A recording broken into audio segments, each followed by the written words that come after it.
The mist hung heavy in the air, curling around the crystalline branches of the violet trees. 3 pairs of luminous eyes watched from the safety of a high balcony. Each pair belonged to a princess of the house of Luyara, rulers of the planet Axaran. Their eyes followed the disturbance below, a ripple in the forest's stillness. "Did you see that?" whispered Elira, the youngest of the 3. Her golden eyes, wide with fear, darted to her sisters. "It's here. The monster." "Calm yourself, Elira," said Vera, the eldest, her tone sharp but her eyes just as alert.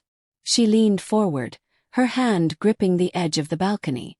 Her silver crest, a mark of royalty, glowed faintly in the dim light. "We don't know it's a monster. It could be an animal." "Animals do not walk upright," said Zelny, the middle sister, her voice cold and measured. She pulled her cloak tighter, her gaze unblinking. "And animals do not move with purpose." The youngest princess shivered. They had heard stories about these creatures, the humans. Flesh-eating terrors from the void, driven by hunger and greed. Stories told by the Elder Council to keep children from wandering too far from the palace grounds. No one had seen a human in centuries, but the stories never faded. "They say they consume the bones, not just the flesh," muttered Elira, stepping back from the edge. Her breath came quick and shallow. "What if it comes here? What if it sees us?" Vera turned to her, eyes stern. "Do not cower, sister. We are not hatchlings to be frightened by stories." But her gaze returned to the treetops, watching every shift in the shadows below. Elira glanced at her sisters. Vera, always so composed, always so sure. Zelny, cold and calculating, a master of logic. And then there was her, the youngest, the smallest, the one most easily shaken. Her heart pounded in her chest like a drumbeat, each thud louder than the last. Suddenly, a distant sound echoed, a sharp snap of branches. All 3 froze. It was closer than before. "Guards!" Vera called, her voice sharp as a blade. Moments later, armored figures emerged from the adjoining hall, their metal boots clanging against the polished floor. They carried shock lances that hummed with soft, electric menace. "An intruder in the outer forest," Vera announced, her tone commanding. "Double the patrols. No one enters the palace grounds."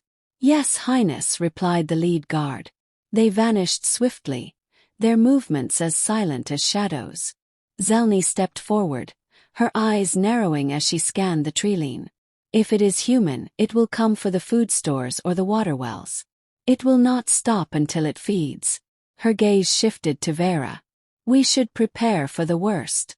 "We are prepared," Vera replied, though her tone carried a trace of doubt. "The guards will handle it." Elira glanced at the trees again, her breath fogging the air. Her eyes lingered on the shadows, searching for movement. Every shift of a branch, every gust of wind, felt like a harbinger of doom. She squeezed her hands together, her nails pressing into her palms. "I don't want to wait for it to find us," she muttered, her voice barely above a whisper. Her sisters didn't hear her, but she repeated it to herself like a mantra. She glanced at them one last time, then stepped back from the balcony. Her eyes darted toward the corridor leading to the outer courtyard. Her heart told her it was foolish. Her mind told her it was madness. But curiosity is a powerful thing. Her footsteps were light as she slipped away, unseen by her sisters. Her pulse pounded in her ears, matching the rhythm of her hurried breaths. She moved like a wisp through the quiet hallways, heart in her throat, eyes darting to every shadow. By the time she reached the courtyard, she could hear it, the rustle of leaves, the soft crunch of twigs underfoot. She pressed her back against the cold stone wall, peering through the narrow gap between 2 columns. Her breath caught in her chest. It was there, a shape unlike anything she had ever seen. 2 legs, 2 arms, upright like a beast that had learned to walk. A cloak of dark fabric hung from its shoulders, and a pack clung to its back. Its head turned slowly, scanning its surroundings with predatory focus. Her heart stopped when she saw its face. 2 forward-facing eyes, sharp and alert, like the hunting birds of the Zarion Hills. Its skin was strange, pale, rough, and weathered. But what terrified her most was its mouth. The stories had been right. Its mouth was wide, with sharp teeth visible beneath cracked lips. The sight of those teeth made her knees weak. It crouched, its hands brushing against the ground as if searching for something. A beast ready to pounce. Elira gripped the wall, her breath coming fast and shallow. She felt the cold bite of fear clawing up her spine. Don't see me, don't see me, don't see me. She repeated it in her mind like a chant. Then it happened. The creature's head turned, and it saw her. Its eyes locked with hers. Her heart nearly stopped. For a moment she couldn't breathe. Her legs screamed at her to run, but she stood frozen, pinned by that gaze. The human tilted its head, a slow, deliberate motion, like a predator sizing up its prey. Her chest tightened. Raised one hand. Not fast. Not in a lunge. Slowly. Cautiously. The breath caught in her throat. Her eyes darted to the hand, watching as its fingers spread wide. It wasn't a clawing gesture. It wasn't reaching for her. It was something else. Her pulse thundered in her ears. Her eyes remained locked on its hand. Slowly, her fear began to shift into something else. Confusion. What is it doing? Her body moved before her mind caught up. Her legs sprang to life, and she turned, sprinting back through the courtyard as fast as she could. Her breath came in short, desperate bursts. She ran until her lungs burned, feet slapping against the cold stone. Vera! Zelny! She shouted as she burst into the hall. Her voice echoed off the stone walls, carrying the tremor of terror. Her sisters turned in unison, eyes wide at the sight of her disheveled form. It's here, she gasped, clutching at her chest, her eyes wild with panic. He saw it. It's real. The monster, it's real. Her sisters exchanged glances. Vera's face hardened. Where? She asked, her voice low but sharp as a blade. The outer courtyard, Elira choked out, eyes darting to the doorway behind her, as if the creature might be right behind her. It saw me. It saw me. Her eyes welled with tears, her breaths shallow and rapid. Zelny's eyes narrowed, her jaw tightening. Then it knows where we are. She turned on her heel, her cloak billowing behind her as she barked orders to the guards. Arm yourselves, Vera commanded the guards. Her voice was steel, every word an order of certainty. If it follows her trail, we will be ready. But Elira barely heard them. Her mind was still fixed on that image. The eyes of the creature, the hand it raised, and those terrible sharp teeth. The fear gnawed at her like frostbite, deep and unrelenting. It saw me, she whispered, her voice trembling like a brittle leaf in the wind. Her eyes darted to her sisters, her chest rising and falling with each panicked breath. It saw me. This time even Vera had no reply. The silence after the encounter was heavier than before. Elira sat on the edge of her chamber, her fingers tangled in her hair, eyes staring blankly at the smooth, polished floor. Her mind played the moment over and over, the creature's eyes locking with hers, the slow raise of its hand, the sight of its teeth. Each replay made her shudder. Her sisters' voices echoed faintly in the hallway beyond, issuing commands to guards, strategizing, calculating. But none of it mattered to her. Her heart was still trapped in that moment. It saw me, she whispered again, though no one was there to hear her. She curled her fingers into fists, squeezing tightly until her nails bit into her palms. It saw me, and it didn't move. It didn't chase me. She shook her head, squeezing her eyes shut. Her heart still hadn't slowed. The elders' stories had been so clear. Humans were monsters, predators, beasts driven by hunger. But that thing, the way it raised its hand, slow and deliberate, did that look like the gesture of a predator? No, it had been something else. Caution maybe. Curiosity even. Stop it, she muttered, pushing the thoughts away. It's a human.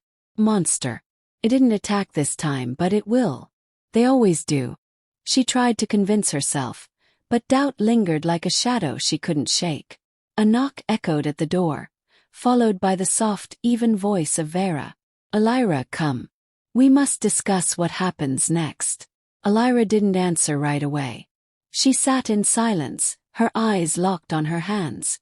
After a moment, she stood and walked to the door, opening it slowly. Her sister stood there, tall, sharp-eyed and steady as ever. Beside her was Zelny, arms folded, gaze cold and distant. "You look pale," Vera said, eyes scanning her face. "Did it frighten you so much?" Elira hesitated. Her pride told her to say no. Her heart told her to say yes. "I'm fine," she muttered, stepping into the hall. "What's the plan?" "We track it," Zelny said, her voice as sharp as ever. "It knows where the palace is now.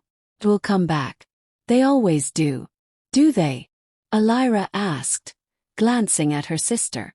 "How do you know that?" Zelny's eyes narrowed. "Because that's what predators do. You've heard the stories. It saw you, and now it knows your prey." The words struck something in Elira, something she didn't like. Wait. That's what she'd felt like, standing frozen as the human stared her down.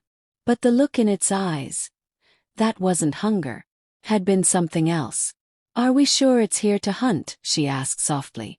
Vera raised an eyebrow. "What else would it be here for?" "Maybe it's lost," Elira said, her voice barely above a whisper. "Maybe it's like us."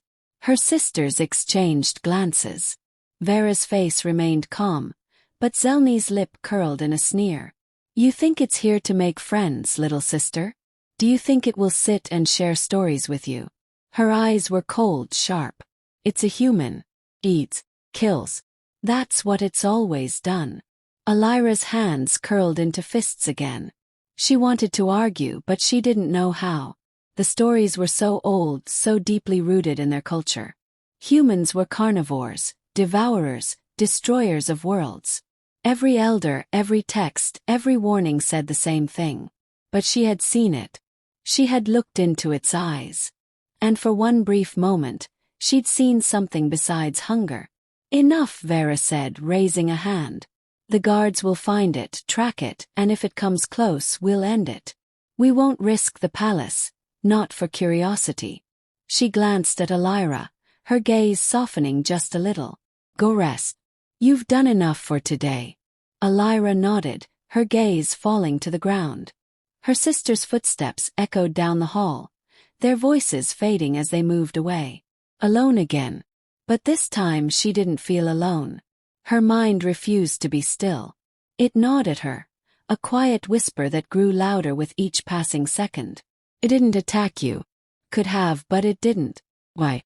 Her fingers tapped against her arm, her thoughts spiraling deeper. It raised its hand like it was trying to show something. What if it wasn't a threat? Her breath quickened. She hated this feeling, this doubt. It clawed at her like an itch she couldn't scratch. Her eyes flicked toward the balcony at the end of the hall, where the soft glow of twilight filtered in. What if it's still out there? What if it's watching? Her feet moved before she could stop them. Each step was slow, deliberate, her heartbeat thumping in rhythm with every footfall. When she reached the balcony, she pressed herself against the stone wall, peering out into the vast expanse of the forest below. Her eyes scanned every shadow, every flicker of motion. Her breathing was steady now, slow and controlled. "It's gone. It's gone. It's gone." She repeated it in her mind like a chant.